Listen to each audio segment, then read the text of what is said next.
नमस्कार। आप सभी प्रशिक्षुओं का Sai college of teachers training Onama के इस ऑनलाइन क्लास में स्वागत है। आज के क्लास में हम बात करेंगे डीएलएड फर्स्ट ईयर के पेपर कोड F11 के यूनिट 5 से। यूनिट 5 में आज हमारा टॉपिक है, आज हम बात करने वाले हैं methods of evolution in arts, यानी कि कला मूल्यांकन विधियाँ। आप हेडिंग देंगे कला मूल्यांकन विधियाँ, methods of evolution in arts के बारे में हम आज के क्लास में, आज के वीडियो में चर्चा करेंगे। तो आप सभी हेडिंग दे दिए होंगे। तो इसमें आप सभी लिखेंगे कला मूल्यांकन की जो विधियाँ होती है, वो मेथड होते हैं, इसके बारे में हम बात करने वाले हैं। तो कौन कौन से मेथड हैं, कौन कौन से विधियाँ हैं, इसके बारे में हम विस्तार से आज के क्लास में चर्चा करेंगे, बात करेंगे। तो इसमें सबसे पहले आप सभी को लिखना है शैक्षिक लक्ष्यों के निर्धारण के लिए मूल्यांकन क्या होता है, अत्यंत आवश्यक होता है। जो भी हमारा शैक्षिक लक्ष्य, हमारा जो एजुकेशन एम है, उसके लिए क्या होता है, मूल्यांकन अत्यंत आवश्यक हो जाता है। मूल्यांकन के लिए अनेक विधियां हैं। इन विधियों की सहायता से ही सभी प्रयोग करके छात्रों की वास्तविक प्रगति का हम पता लगा सकते हैं। यानी कि आप कह सकते हैं कि मूल्यांकन के द्वारा, मूल्यांकन करके, मूल्यांकन की जितनी भी विधियां हैं, उन विधियों का प्रयोग करके छात्रों ने जो है क्या क्या प्रगति किया, उन प्रगति के बारे में हम आसानी से पता लगा सकते हैं।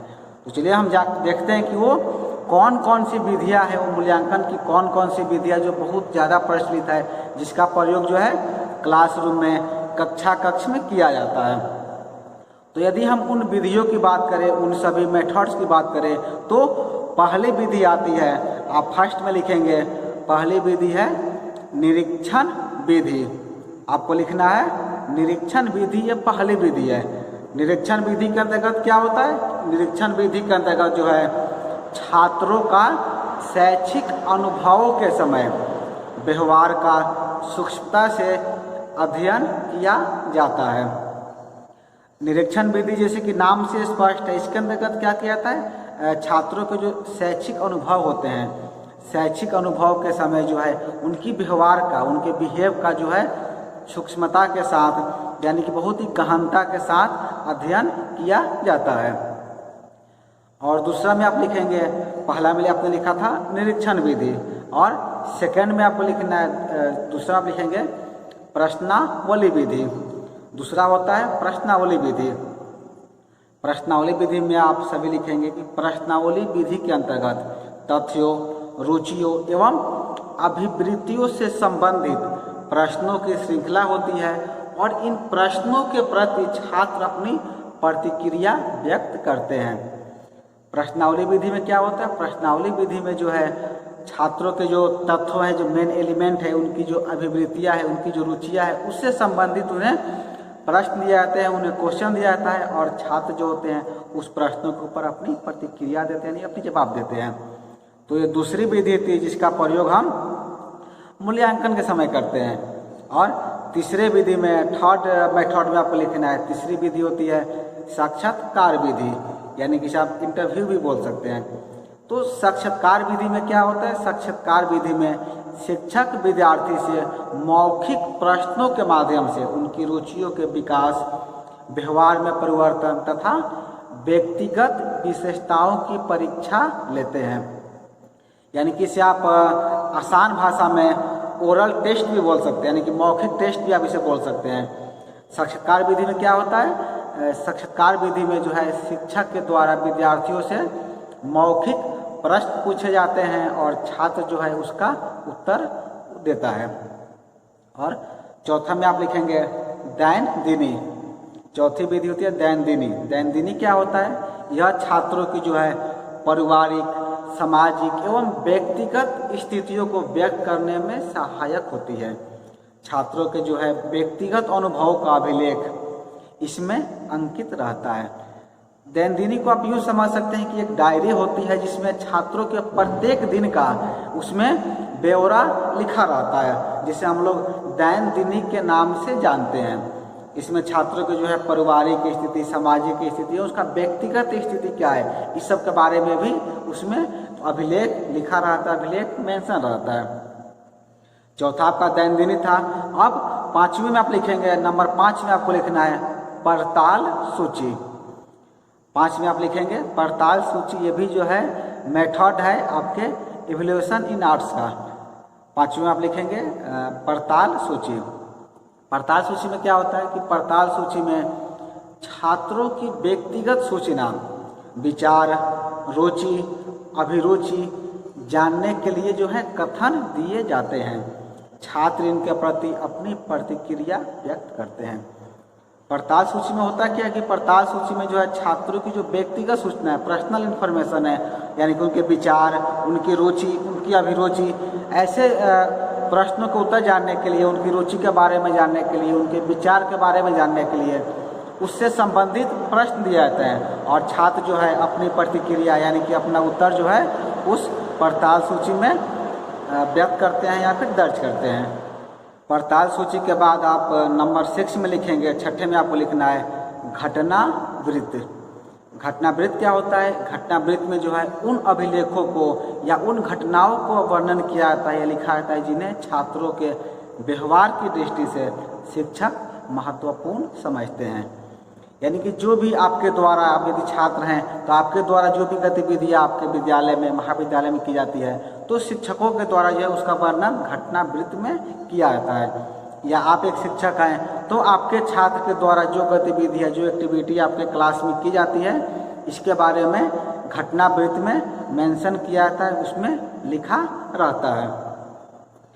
घटनावृत्त के बाद आप लिखेंगे 7वें नंबर में, 6ठा में अपने घटनावृत्त लिखा, 7वें में लिखेंगे संचित विधि। संचित विधि या इसे आप संचित अभिलेख भी कह सकते हैं। संचित विधि कहेंगे या फिर संचित अभिलेख की आप इसे कहेंगे।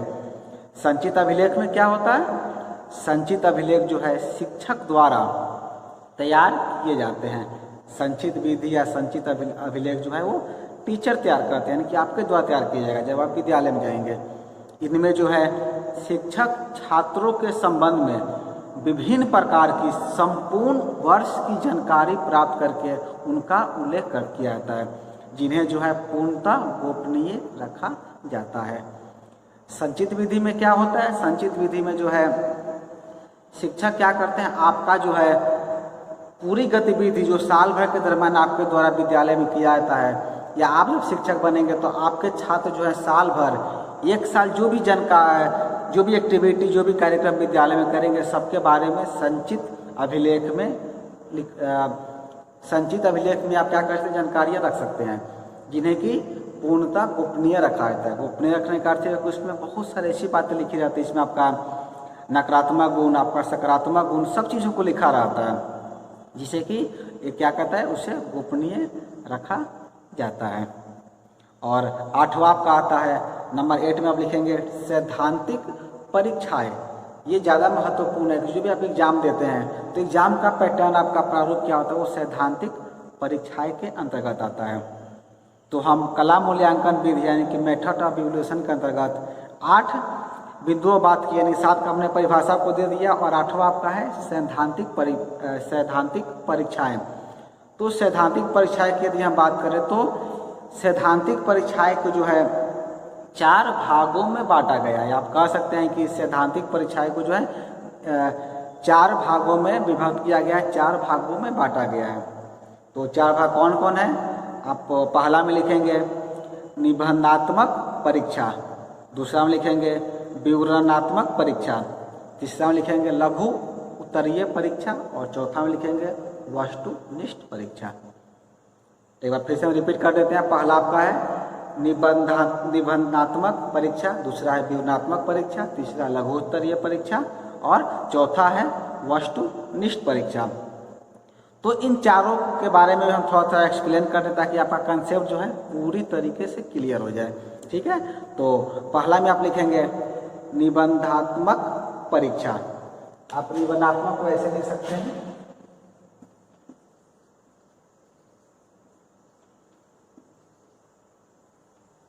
निबंधात्मक परीक्षा, ये आपका पहला हो जाएगा। पहला में आप लिखेंगे निबंधात्मक परीक्षा। निबंधात्मक परीक्षा में क्या होता है, इसमें पाठ्य पुस्तक से, जो आपका बुक है पाठ्य पुस्तक से कुछ प्रश्न आपको दिए जाते हैं। निबंधात्मक परीक्षा में होता क्या है, निबंधात्मक परीक्षा में आपके पाठ्य पुस्तक से यानी कि आपके जो किताब है, आपको जो बुक है, उससे जो है कुछ प्रश्न आपको दिए गए रहते हैं। उनमें से आपको 5 या 6 प्रश्नों के उत्तर देने के लिए कहा जाता है।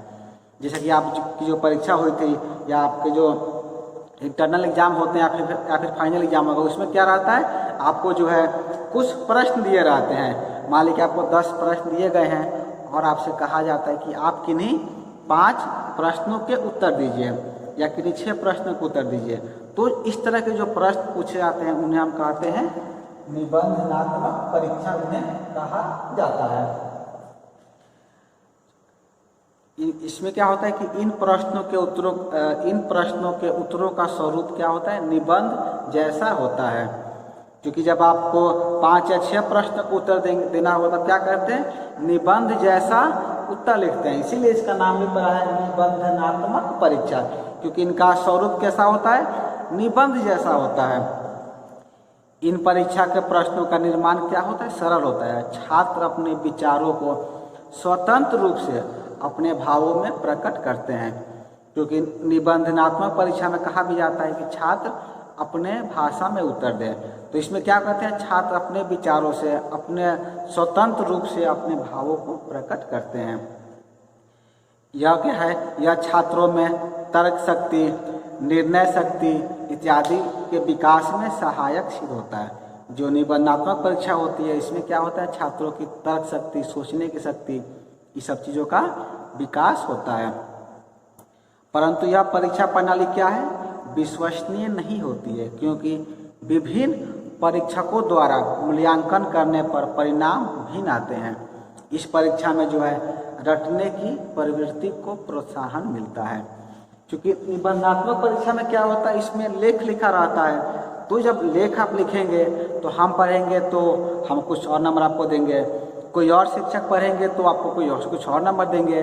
तो क्या होता है, इस परीक्षा को जो है, इस परीक्षा प्रणाली को विश्वसनीय नहीं माना गया, क्योंकि विभिन्न परीक्षकों द्वारा मूल्यांकन करने पर परिणाम भिन्न भिन्न आते हैं।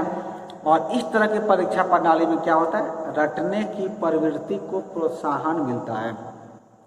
रटने की प्रवृत्ति का प्रोत्साहन का अर्थ क्या हुआ, यानी छात्र क्या करते हैं, जो आपका जो प्रश्न है, प्रश्न का उत्तर याद करते हैं। उन्हें पता होता है कि इस तरह का प्रश्न आएंगे, तो वो क्या करते हैं, समझते नहीं है चीज़ों को, बस रटने लगते हैं। तो रटने की प्रवृत्ति को जो है इस तरह के परीक्षा प्रणाली में बढ़ावा मिलता है और छात्र क्या करते हैं, रटने की प्रवृत्ति ज़्यादा बढ़ जाती है छात्रों के अंदर। दूसरा में आपने क्या लिखा था, दूसरा में लिखा था विवरणात्मक परीक्षा। सेकेंड आप लिखे थे, सेकेंड आप लिख सकते हैं, हम आपको मेंशन कर देते हैं, विवरणात्मक परीक्षा। विवरणात्मक परीक्षा, विवरणात्मक परीक्षा प्रणाली का उपयोग जो है उच्च स्तर की परीक्षाओं के लिए अत्यधिक महत्वपूर्ण होता है। इसमें जो है शिक्षक छात्रों को किसी भी समस्यात्मक प्रकरण पर लिखने के लिए निर्देशित करता है।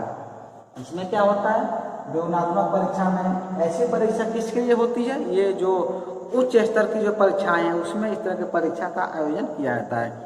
इसमें होता क्या है, इसमें जो है शिक्षक जो है छात्रों को किसी भी समस्या पर, किसी भी टॉपिक पर आर्टिकल लिखने के लिए, लेख लिखने के लिए उन्हें दे देता है। और तीसरा में आपने क्या लिखा था, तीसरा आपने लिखा था लघु उत्तरीय परीक्षा। लघु उत्तरीय से आप सभी जानते होंगे, लघु उत्तरीय परीक्षा में क्या होता है, पाठ्यक्रम के समस्त प्रकरणों पर सीमित प्रश्न पूछे जाते हैं। छात्रों को जो है थोड़े शब्दों में इन प्रश्नों का उत्तर देना पड़ता है। लघुत्तरीय परीक्षा में होता क्या है, शॉर्ट टाइप जो एग्जामिनेशन होता है उसमें आपके जो पूरा पाठ्यक्रम है, आपका जो सिलेबस है, उन पूरे सिलेबस से आपको प्रश्न दिए रहते हैं और आपको जो है कम शब्दों में, थोड़े शब्दों में उन प्रश्नों का उत्तर देना होता है। इससे क्या होता है, इससे छात्र जो है पाठ्यक्रम का विस्तृत अध्ययन करने का प्रयत्न करता है एवं उसकी चयनात्मक अध्ययन की प्रवृत्ति भी क्या होती है, निरुत्साहित होती है। आजकल जो है इस परीक्षा प्रणाली का प्रचलन व्यापक रूप से हो रहा है। आज का जो परीक्षा प्रणाली है इसमें लघुत्तरीय प्रश्नोत्तर का प्रयोग बहुत ज़्यादा हो रहा है, क्योंकि आप सही परीक्षा देते होंगे तो उसमें दो तरह का प्रश्न आते हैं, एक होता है शॉर्ट टाइप, एक होता है लॉन्ग टाइप। शॉर्ट टाइप यानी कि लघुत्तरीय परीक्षा, और लॉन्ग टाइप यानी कि जैसे पहला पता था निबंधात्मक परीक्षा। तो इस तरह का प्रश्न जो है ज़्यादा आज के समय में, आज की परीक्षा प्रणाली में इस तरह का प्रश्न ज़्यादा पूछे जाते हैं। अब आप चौथे में लिखेंगे वस्तुनिष्ठ परीक्षा, यानी कि ऑब्जेक्टिव टाइप एग्जामिनेशन। जैसे कि हमने पिछले मतलब बात कर रहे थे अभी, जैसे कि लघुत्तरीय परीक्षा होता है या फिर निबंधात्मक परीक्षा होता है, उसमें क्या होता है कुछ ना कुछ अवगुण भी होता है, गुण भी उसमें है लेकिन अवगुण भी है। तो आज के समय में आप सभी देखोगे जो आपका कंपटीशन होता है, खासकर वैसी परीक्षा जिसमें आपको जॉब प्रदान किया जाएगा, तो वैसी परीक्षाओं का आयोजन कैसे किया जाता है, वो वस्तुनिष्ठ टाइप की परीक्षा यानी कि ऑब्जेक्टिव टाइप के प्रश्न उसमें दिए रहते हैं। क्योंकि क्यों दिया जाता है, क्योंकि आजकल जो है वस्तुनिष्ठ परीक्षा का प्रयोग निबंधात्मक परीक्षा प्रणाली के दोषों का निवारण करने हेतु किया जा रहा है। क्योंकि हमने देखा था कि निबंधात्मक परीक्षा प्रणाली में कुछ दोष भी थे, तो उन दोषों को निवारण करने के लिए, उन दोषों को दूर करने के लिए वस्तुनिष्ठ परीक्षा का आयोजन किया जाता है। यह प्रणाली जो है अधिक उपयोगी एवं विश्वसनीय होती है। जो आपका वस्तुनिष्ठ परीक्षा प्रणाली होती है वो ज़्यादा क्या होती है, उपयोगी एवं ज़्यादा विश्वसनीय होती है। इस पद्धति में जो है मुख्य दो प्रकार के पदों का प्रयोग किया जाता है। आप क्या कर सकते हैं, पहले जो डायग्राम आपको दिख रहा है ये डायग्राम आप बना लीजिए। इसमें बताया कि वस्तुनिष्ठ परीक्षा में क्या होता है, दो होता है, इसके दो पदों का प्रयोग किया जाता है। पहला होता है अभिज्ञानात्मक रूप और दूसरा होता है प्रत्यास्मरण रूप। आप वीडियो को पॉज से पहले इसका आप डायग्राम पहले कॉपी में ड्रॉ कर लीजिए, उसके बाद हम क्लास शुरू करेंगे। आप सभी इसका डायग्राम बना लिए होंगे, तो चलिए हम इसे समझते हैं। जैसे वस्तुनिष्ठ परीक्षा क्या होता है, इसको दो रूप में बांटा गया। पहला का होता है अभिज्ञानात्मक रूप और दूसरा होता है प्रत्यास्मरण रूप, ठीक है ना। तो इसको जो हम लोग और बेहतर तरीके से समझेंगे। अब देखिए आपका जो अभिज्ञानात्मक रूप होता है इसका भी चार प्रकार होता है। एक होता है एकांतर प्रत्युत्तर रूप, बहुविकल्प रूप, तुलनात्मक रूप और वर्गीकरण रूप। उसी तरह प्रत्यास्मरण का भी दो होता है, साधारण प्रत्यास्मरण रूप और रिक्त स्थानों की पूर्ति। तो इन सभी के बारे में हम एक एक करके समझते हैं ताकि आपका कंसेप्ट पूरी तरीके से क्लियर हो जाए। तो सबसे पहले क्या आपका था, आप लिखेंगे अभिज्ञानात्मक रूप। वस्तुनिष्ठ को हम दो रूप में बांट दिए हैं। पहला आपका है अभिज्ञानात्मक रूप, तो आप लिखेंगे, आपको एक देखे ये दे सकते हैं अभिज्ञानात्मक रूप, और ये आपका बी हो गया प्रत्यास्मरण रूप।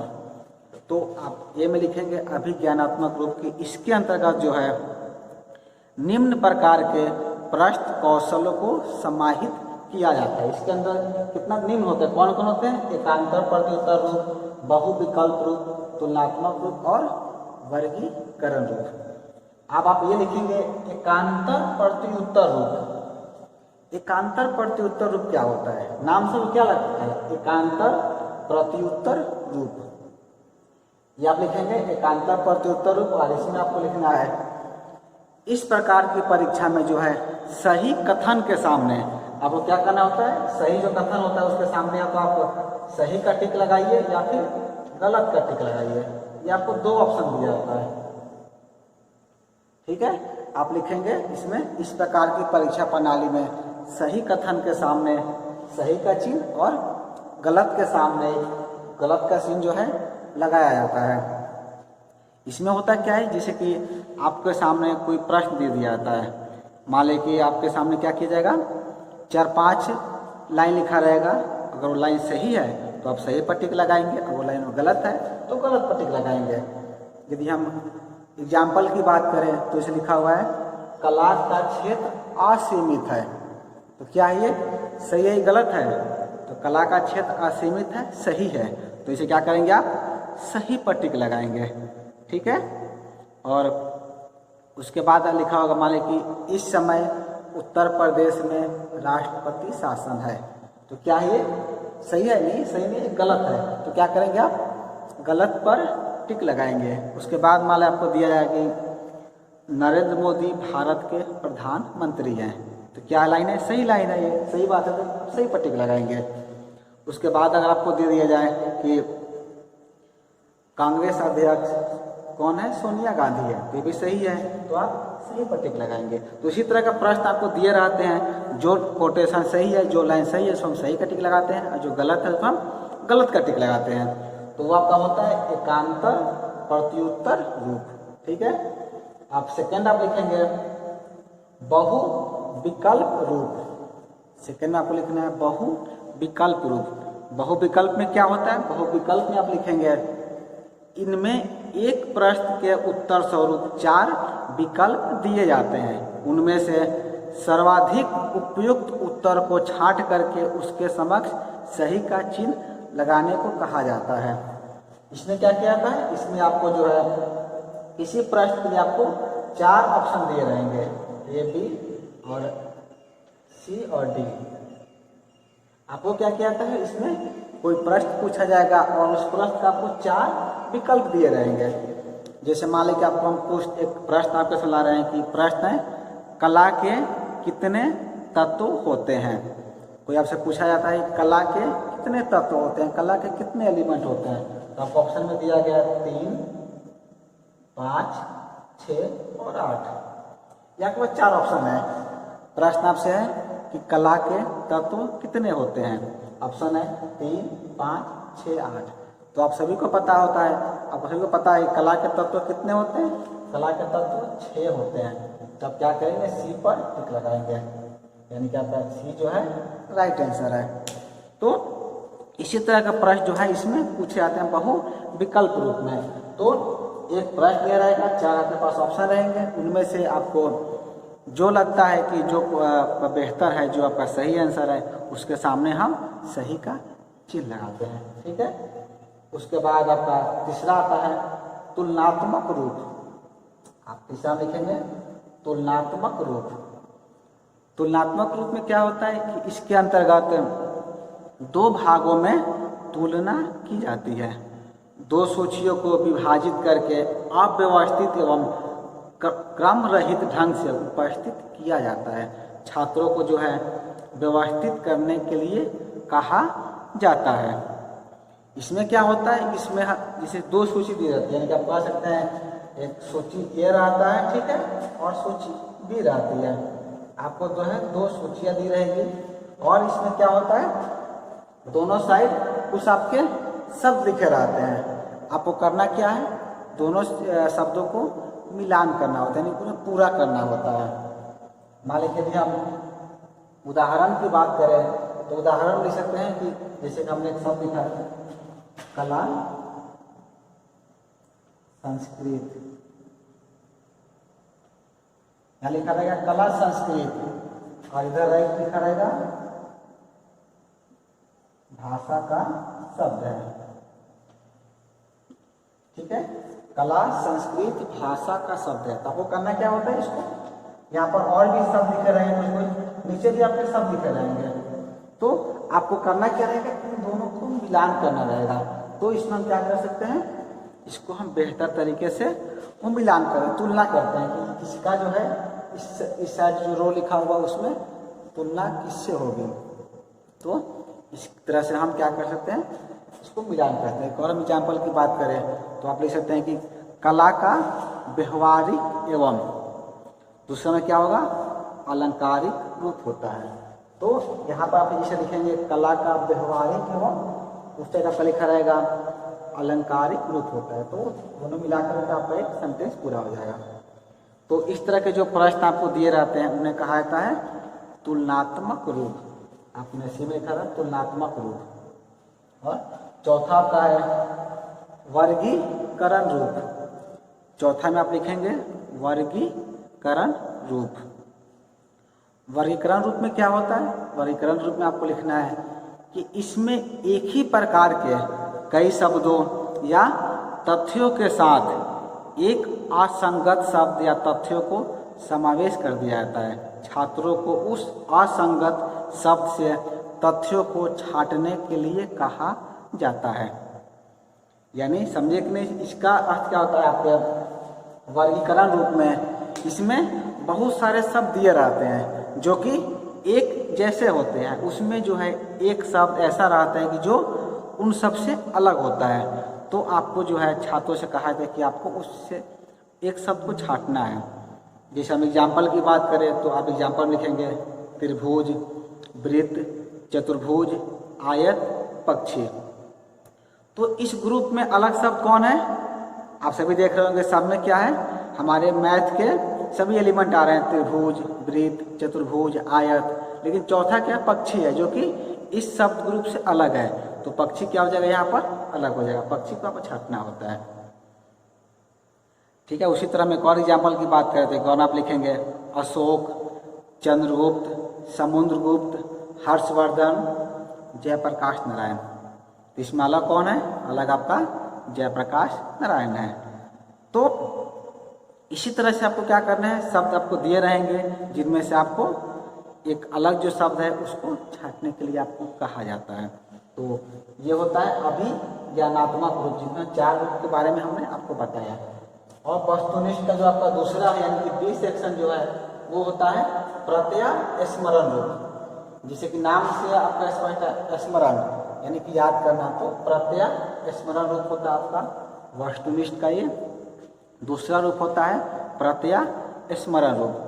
तो प्रत्यय स्मरण रूप में आप सभी को लिखना है कि इस वर्ग में जो है या इस वर्ग के पदों में छात्रों की स्मरण शक्ति की जांच की जाती है। जैसे कि मैंने कहा ही आपको स्मरण में यहाँ बात आती है, तो इस तरह के प्रश्न में क्या होता है, छात्रों के स्मरण शक्ति की जांच की जाती है कि उनका दिमाग जो है कितना तेज है, कितना वो सोच पाते हैं, उसके बारे में जो है ना प्रत्यय स्मरण में जांच की जाती है। इसके जो है 2 रूप है, पहला होता है साधारण प्रत्यय स्मरण रूप और दूसरा होता है रिक्त स्थानों की पूर्ति। तो पहला आप लिखेंगे साधारण प्रत्यय स्मरण रूप। साधारण प्रत्यय स्मरण रूप में आपको लिखना है, इससे छात्रों की सामान्य स्मरण शक्ति का परीक्षण किया जाता है। क्योंकि नाम से स्पष्ट है साधारण प्रत्यय स्मरण रूप, इसमें जो है छात्रों की जो सामान्य जो उनकी स्मरण शक्ति है उसका इसमें जांच किया जाता है। उनके सामने क्या कहते हैं, उन्हें प्रश्न दिया जाता है और प्रश्न के सामने उन्हें कहा जाता है कि आप उत्तर लिखिए। जैसे उन्हें प्रश्न दिया जाएगा, प्रश्न लिखा जाएगा, प्रश्न के सामने कहा जाएगा कि उत्तर लिखिए। तो जैसे यहाँ क्या था, अब हमने यहाँ देखा था आपके बहुविकल्प रूप में 4 विकल्प दिए रहते थे, एक को टिक लगाना होता था। लेकिन साधारण प्रत्यय स्मरण रूप में क्या होता है, उन्हें प्रश्न दे दिया जाता है। जैसे प्रश्न दिया गया कि कला के कितने तत्व होते हैं, तो चूंकि यहाँ पर यही प्रश्न में 4 ऑप्शन दिया था तो आपने 6 पर टिक लगा दिया। लेकिन यहाँ पर क्या किया रहेगा, यहाँ पर बस आपको प्रश्न दिया रहेगा, आपको वहाँ पर आंसर लिखना होता है। तो ये होता है आपका साधारण प्रत्यय स्मरण रूप। और दूसरा होता है रिक्त स्थानों की पूर्ति। ये तो आप सभी जानते ही होंगे। इसमें भी क्या रहता है, आपका सेंटेंस दिया रहेगा, बीच में स्थान खाली रहता है। इसमें आपको जो है अपनी स्मरण शक्ति के आधार पर उसे भरना होता है। तो हमने यहाँ पर आपके प्रत्यय स्मरण के 2 रूप होते हैं, साधारण प्रत्यय स्मरण रूप और रिक्त स्थानों की पूर्ति। इसके बारे में हम जान रहे थे। तो ये तो आपका हो गया वस्तुनिष्ठ परीक्षा का पैटर्न जो है इस तरीके से होता है, जिसमें हमने आपको रिपीट कर रहे थे अभिज्ञानात्मक रूप, प्रत्यय स्मरण रूप। अभिज्ञानात्मक रूप का आपका होता है एकांतर प्रत्युत्तर रूप, बहुविकल्प रूप, तुलनात्मक रूप और वर्गीकरण रूप। और प्रत्यय स्मरण रूप में आपका होता है साधारण प्रत्यय स्मरण रूप और रिक्त स्थानों की पूर्ति।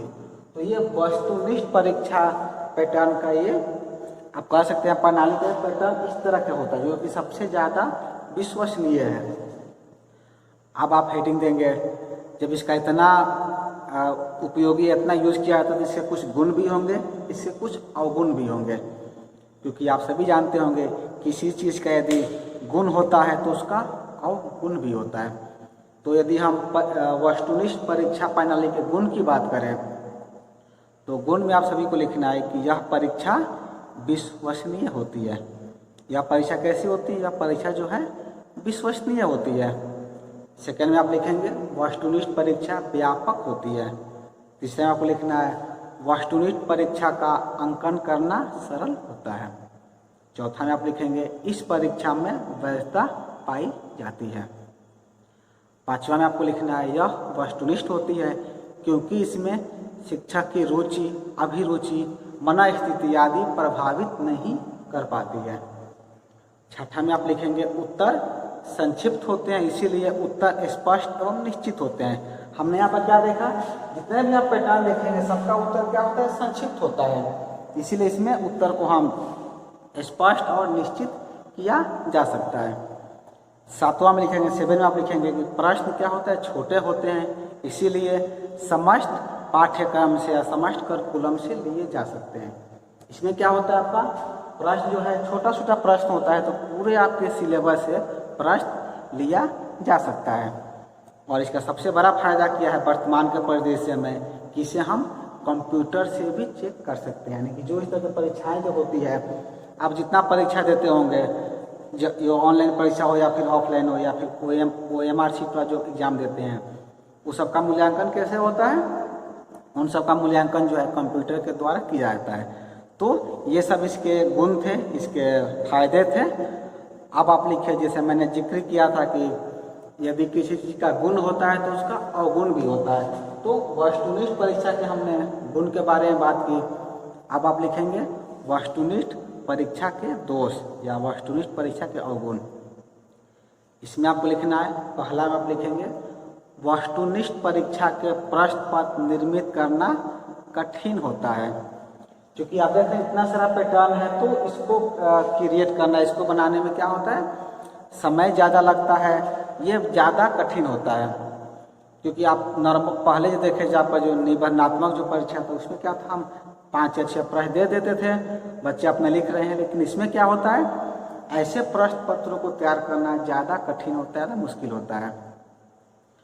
दूसरा इसके दोष में लिखेंगे वस्तुनिष्ठ परीक्षा जो है छात्र का एकांकी मूल्यांकन करती है। तीसरे में आपको लिखना है छात्र अनुमान के आधार पर कुछ प्रश्नों का उत्तर देकर अंक प्राप्त कर सकता है। जैसे मान लें कि 4 उसे विकल्प दिया गया, वो अनुमान के आधार पर किसी विकल्प को मान टिक लगा दिया तो कहीं ना कहीं कई बार क्या होता है कि वो प्रश्न भी सही हो जाता है, जिसे हम लोग तुक्का लगाना बोलते हैं। यानी कि तुक्का लगा करके भी आपने भी सुना होगा कि हमने तुक्का लगा करके इतने प्रश्न का उत्तर सही कर लिया।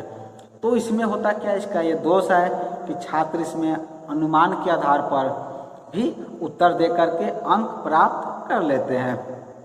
और चौथा में आपको लिखना है वस्तुनिष्ठ परीक्षा पद्धति छात्रों की रचनात्मक अन्वेषणात्मक शक्ति को विकसित नहीं होने देती है।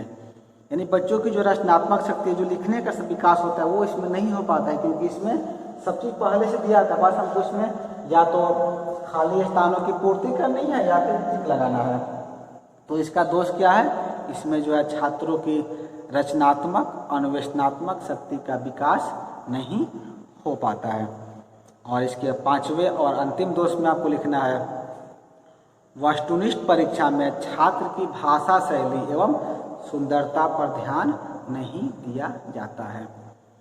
इस तरह की परीक्षा में क्या होता है, छात्र की भाषा शैली क्या कैसी है, वो कितना सुंदर लिख पाता है, इस पर ध्यान नहीं जाता। क्योंकि उसमें बच्चे को लिखने का कार्य नहीं होता है, वो बस जो आपके ऑब्जेक्टिव आंसर दिए गए थे उसमें उसको टिक लगाना होता है।